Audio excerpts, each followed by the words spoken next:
Assalamu alaikum wa rahmatullahi wa barakatuh. Paix sur ceux qui suivent la guidée.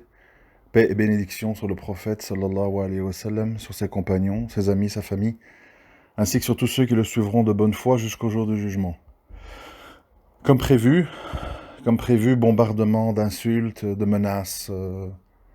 Manifestement, ma théorie, elle est juste, puisque quand le prophète sallallahu alayhi wa sallam, quand la parole d'Allah, quand tout ce qui est relié à l'islam est traîné dans la boue, on a des réactions diplomates. Hein.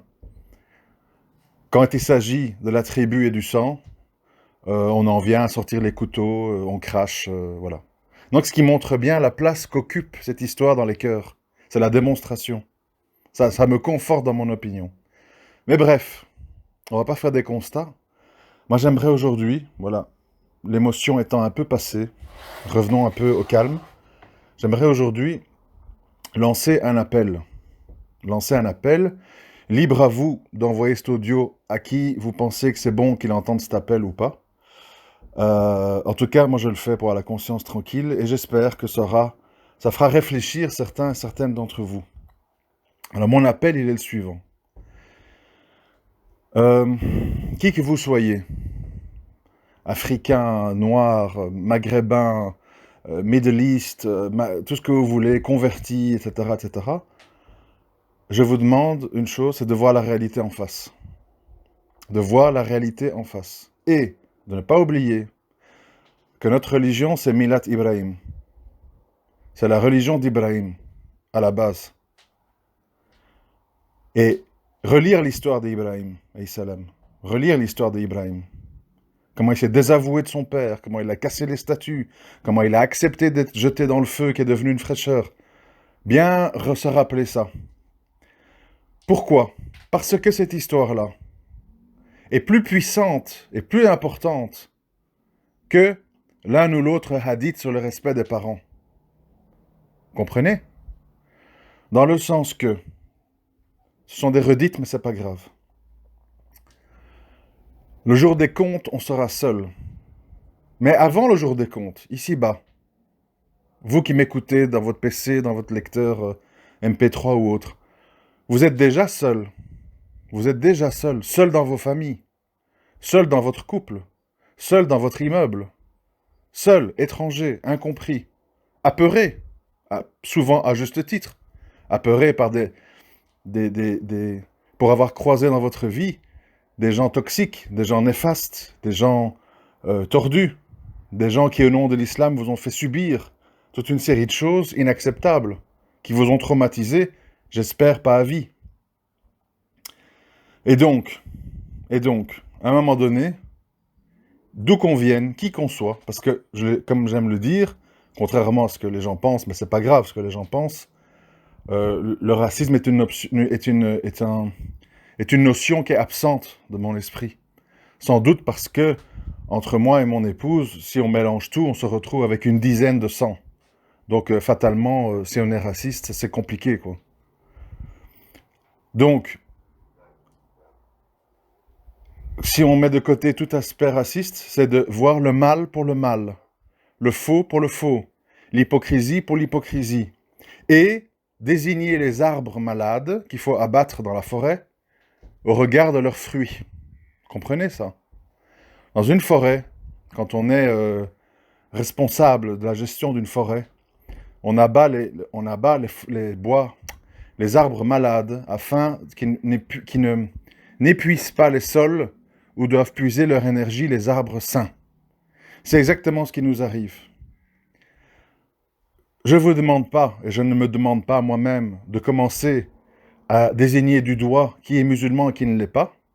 Ça, à la limite, on le laisse à des gens de science, et on le laisse certainement évidemment à Allah.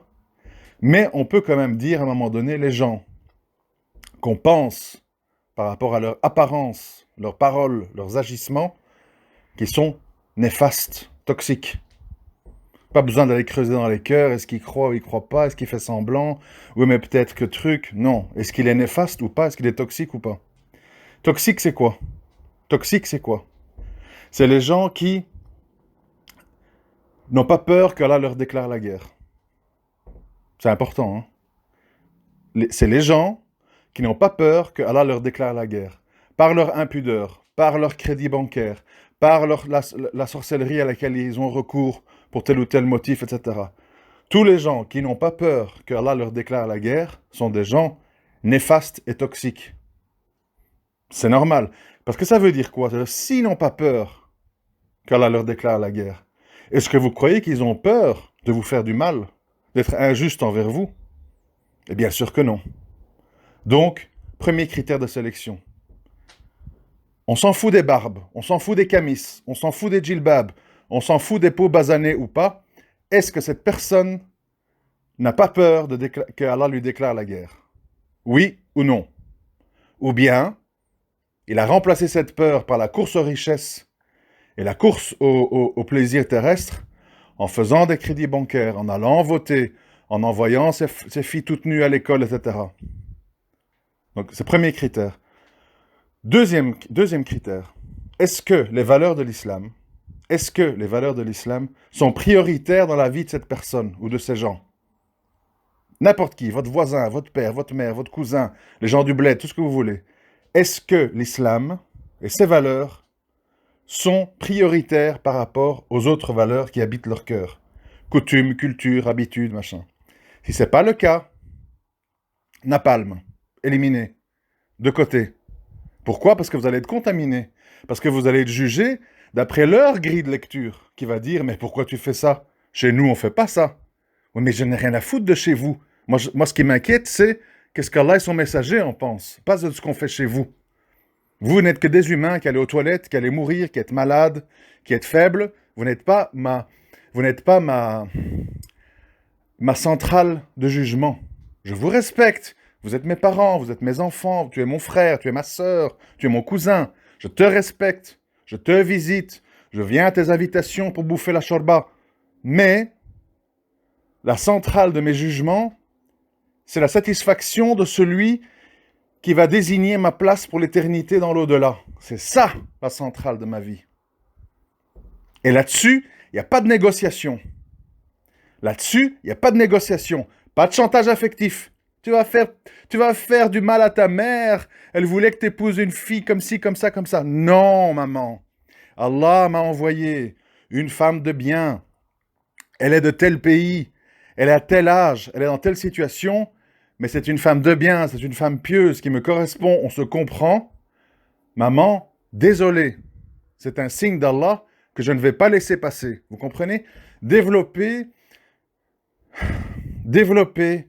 une psychologie de gens ambitieux, conquérants et qui ne craignent que Allah. Pas une psychologie de gens soumis à d'autres êtres humains qui sont corruptibles. Même si vous sortez de sa matrice, ils sont corruptibles parce que ils sont habités par toute une série de sentiments, de faiblesses qui les submergent. Moi, ma grand-mère, allez, on va plus parler des Maghrébins, comme ça tout le monde va être soulagé. Moi, ma grand-mère, quand elle était devenue adolescente, dans les années 38, 39, 1940, sa mère de sang, était jalouse d'elle. Elle jetait son maquillage au feu. Elle lui disait aucun homme ne voudra jamais de toi, tu es trop ceci, tu es trop cela. Elle la rabaissait, elle la cassait, etc. Et ça a continué jusqu'à la mort de sa mère, à 100 ans. Elle est morte à 100 ans. Jusque-là, ça a toujours été la servante, la mauvaise, la chose, rabaissée, cassée. Et ma grand-mère, éduquée à l'ancienne, un peu comme au Maghreb, elle a baissé la tête, elle a accepté les crachats, les humiliations toute sa vie envers cette femme. Voilà. Nous ne prenons pas des êtres humains comme Qibla. Ni nos épouses, ni nos époux, ni nos parents. On respecte, oui. Moi, vous savez, vous écoutez mes audios, hein. Oui, mesdames, oui, mes sœurs, respectez vos maris. Donnez-leur leur statut d'homme. Poussez-les, secondez-les, conseillez-les. Mais ne les détruisez pas, mais ne les castrez pas, mais ne les rabaissez pas. Le juste milieu. Quant au reste, il faut avoir une analyse critique sur ses origines. Et à un moment donné, je le répète, il faut voir les arbres quels fruits ils produisent. Quand vous voyez, écoutez-moi bien, même si vous êtes maghrébin, écoutez bien, si votre cœur il est propre, vous allez comprendre. Quand vous voyez que dans vos quartiers, ça gueule, ça crie, ça casse, il y a les sirènes de la police, on brûle des voitures, ça insulte, euh, ça viole, ça menace, ça vend du shit, etc. Vous avez quand même compris, il ne faut pas être Einstein, vous avez quand même compris qu'il y a un problème. Vous avez quand même compris qu'il y a un problème. Et qu'on arrête de toujours dire « racisme, c'est la France, etc. » Vos parents sont venus ici construire les Peugeot et les Renault, ils ont quitté leur belle Algérie, leur beau couscous. Ils ont voulu la France. Ils ont voulu le ciel gris. Ils ont voulu les HLM. Ils n'ont pas pris l'argent que l'État français leur donnait pour retourner en Algérie, refaire leur vie. Et parfois, ils l'ont pris, ils sont retournés, ils sont revenus. Donc, il y a un attachement, qu'on le veuille ou non, il y a un attachement à la France. Et à ce que je sache, on n'est pas attaché à un monstre. On n'est pas attaché à un bourreau. Quand on vit dans un camp de concentration, s'il y a une grille qui s'ouvre, on s'échappe, on s'enfuit. On ne reste pas à nettoyer les toilettes du méchant. D'accord? Ici, même en pleine grève, vous l'avez vu sur mon Facebook, même en pleine grève, vous avez tous nos beaux barbus, avec leurs belles barbes bien peignées et pleines de muscles, qui prennent leur bus de la RATP pour aller travailler, parce qu'ils ont des crédits à payer, parce qu'ils ont une mentalité de soumis, parce qu'ils ne veulent pas faire de sacrifices. C'est dans le sang, cette mentalité. Et les autres ne comprennent pas. Wallah frère, pourquoi tu nous fais ça? Mais arrête, descends de ton bus, tu n'es pas solidaire. Vous savez ce qu'il répond, le barbu? C'est sur mon mur Facebook, allez vérifier. Hein. Vous savez ce qu'il répond, le barbu? Ah, vive les esclaves, on est des esclaves, en rigolant. Vous comprenez? Si vous nettoyez pas au Karcher dans vos vies la présence de tous ces gens, ils vont vous tirer vers le bas. Vous comprenez? Ils vont vous tirer vers le bas. Y compris si c'est vos maris ou vos épouses. Ils vont vous tirer vers le bas. Vous croyez parce qu'une femme vous a pondu 3 gosses, vous devez accepter qu'elle aille chez des sorciers, des marabouts, pour vous soumettre, pour vous diriger? Oui, mais les enfants, on parle de ta vie ici-bas et dans l'au-delà. On n'accepte pas le mal, on n'accepte pas le faux, on n'accepte pas l'hypocrisie. Et quand le mal vient de chez soi, on le dénonce, comme Ibrahim avec son père. Comme Ibrahim avec son père. Et à cette époque-là, croyez-moi bien que les liens de sang et le respect des parents, c'était autrement plus important qu'aujourd'hui. Eh ben non. Eh ben non. Niet. Entre vous et nous, il y a l'inimitié jusqu'à la fin des temps. On a oublié tout ça. Ah oui, mais ma mère, elle m'a quand même éduqué depuis que je suis petit. Toutes les mamans font ça. Même les animaux font ça. Faut arrêter. C'est pas parce qu'on pond un enfant qu'on est quelqu'un de modèle. C'est pas parce qu'on déverse son sperme dans une femme qu'on est un père modèle. On est un père modèle par ses actes, par sa gentillesse, par son implication, par son amour, par sa tendresse, par son affection. C'est comme ça qu'on est un père. C'est pas, il m'a pondu, il m'a fait truc. Et après quoi? Qu'est-ce que j'entends chaque fois? Ah, mon père, souvent il était avec ma mère à la maison, il partait 6 mois au Maroc, il revenait, il avait une épouse là-bas, blablabli. Voilà qu'est-ce que j'entends. Toujours les mêmes histoires qui reviennent. Des histoires de famille, des histoires d'hypocrisie, des histoires de désengagement. On a peur du grand méchant loup, le papa n'est que le grand méchant, et la maman c'est la grosse poule pondeuse, qui est gentille, qui subit, et qui pour se venger bouffe des biscuits et va chez le sorcier. C'est toujours les mêmes histoires qui tournent, je les connais par cœur. C'est pour ça qu'il ne faut pas me la faire, parce que je connais. Ça fait 29 ans que je tourne cette communauté. Ça fait 29 ans que je suis invité dans des familles. Ça fait 29 ans que je fréquente les Tchétchènes, les Turcs, les Maghrébins, les convertis. Je connais. Je connais. Et je dis, il y a un problème de fond, et c'est un miracle absolu. C'est un miracle absolu qu'il y a encore des gens, malgré tout ça, qui sont attirés vers l'islam. Alhamdoulilah, c'est un miracle divin, franchement. Donc, revenons à nos moutons. Il faut à un moment donné faire un diagnostic honnête de la situation. Il faut cesser de juger les gens sur « il parle bien l'arabe, il a une belle barbe, il a l'air pieux, tatati, on m'a dit que... » Non, c'est pas comme ça. C'est pas comme ça. Quand tu vois un homme musulman ou une femme, peu importe, hein, qui a des réflexions, qui a des bases de jugement racistes. Ah, chez nous, jamais un noir dans la famille, etc., etc. Quand tu vois quelqu'un qui n'a pas de rahma envers les gens de sa communauté, je suis désolé, mes frères, certains d'entre vous vont se sentir visés, mais je ne suis pas ici pour me faire des amis. Je suis ici pour vous dire des vérités. Je n'ai pas besoin d'amis. Si j'arrive à être proche d'Allah, c'est déjà le principal. Le reste, c'est du bonus. Je suis désolé, mes frères, mais quand vous parlez avec dédain, voire moquerie, de nos sœurs divorcées avec des enfants, je ne sais pas, moi j'ai peur pour vous et j'ai peur des épreuves qu'Allah va vous envoyer. Parce que vous ne connaissez pas le dossier. Ce n'est pas toujours des petites capricieuses c'est pas toujours le cas. C'est parfois des femmes abusées, qui ont été manipulées pour les papiers, qui ont été battues, que des types ont joué les musulmans, puis une fois qu'elles sont là, ils sont dans les chicha bars, ils fument du shit, et ils boivent, etc. Et ces femmes-là, après, quand elles sont divorcées, vous les traitez en paria, vous vous moquez d'eux, vous acceptez même pas des rencontres pour le mariage. Et ces filles, comme je l'ai souvent dit, on peut dire merci à la mécréance, parce que sans leurs allocations, elles seraient dans les rues, dans des cartons avec leurs enfants.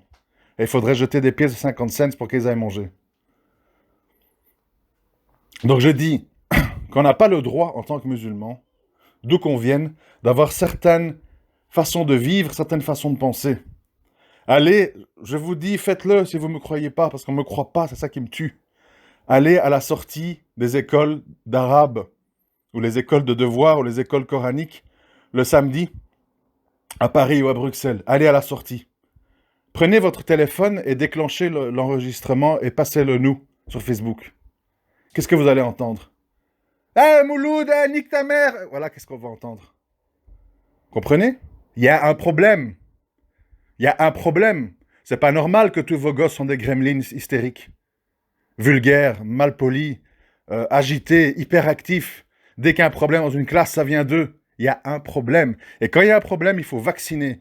Il faut soigner. Il faut couper l'arbre de la forêt. C'est comme ça. Sinon, on contamine tout le monde. Ici, ce qui se passe, c'est que nous tous, les musulmans, on est inaudibles et on n'est pas crédibles parce que on a des gens toxiques dans notre communauté. Alors on va dire, oui, des toxiques, ce traître de Sifawi et cette saleté de Zahra Bitan ou de Zainab El-Razoui. Oui, ça c'est les choses très visibles. Hein, c'est des choses très visibles. Moi, je parle des gens qui jouent aux musulmans, hein, qui vont au premier rang à la mosquée, qui ont des belles barbes, qui font toutes leurs prières. C'est cela qui pose problème, parce qu'eux, on ne les voit pas venir. Les autres, on les voit venir, on l'a compris. Et c'est ceux-là, ils viennent avec toute leur mentalité. Et ils font la loi. Et ils te disent, qui es-tu pour m'apprendre ma religion ? Je suis celui qui ouvre des livres. Est-ce que tu ouvres des livres, toi, où tu regardes que les annonces des Mercedes que tu vas ramener au bled pour faire du fric? Vous comprenez?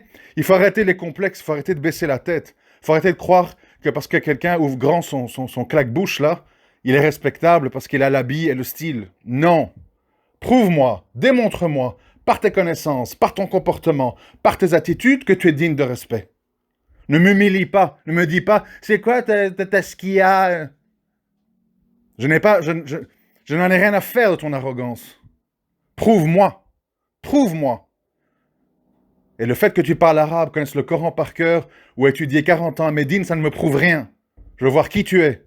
T'es un marchand du temple? T'es un pharisien? T'es un zélote? T'es quoi?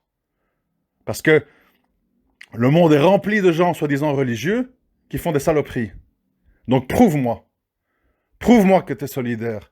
Prouve-moi que tu vas au secours des gens. Prouve-moi que tu as de la rahma. Prouve-moi que tu donnes le bon conseil de manière bien éduquée et douce. Prouve-moi. Ne m'humilie pas avec tes titres, tes voyages ou ton arabe. Parce que sinon, je t'écoute même pas. Tu m'intéresses pas. Les orgueilleux ne m'intéressent pas. Et donc, dans cet appel que je veux lancer, je veux dire aux gens...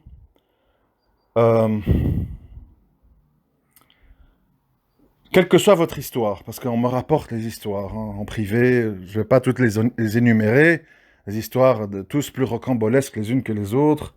Si je le dis, on va dire t'exagères, t'es raciste, donc je ne les raconte pas. Je dis à vous tous qui me rapportez vos histoires. À un moment donné, ayez le courage de, comment je vais dire, d'écarter de vos vies tout ce qui va vous écarter d'Allah, quel qu'en soit le prix. Parce que ça n'a pas de prix, vous comprenez? Ça n'a pas de prix. On ne peut pas vivre le cœur serein au milieu d'un père matérialiste, d'une mère à moitié sorcière, de frères et sœurs agités, vulgaires et désobéissants. On ne peut pas vivre. On devient fou. On s'asphyxie. Moi, quand je vivais dans les quartiers maghrébins à Bruxelles, je devenais fou.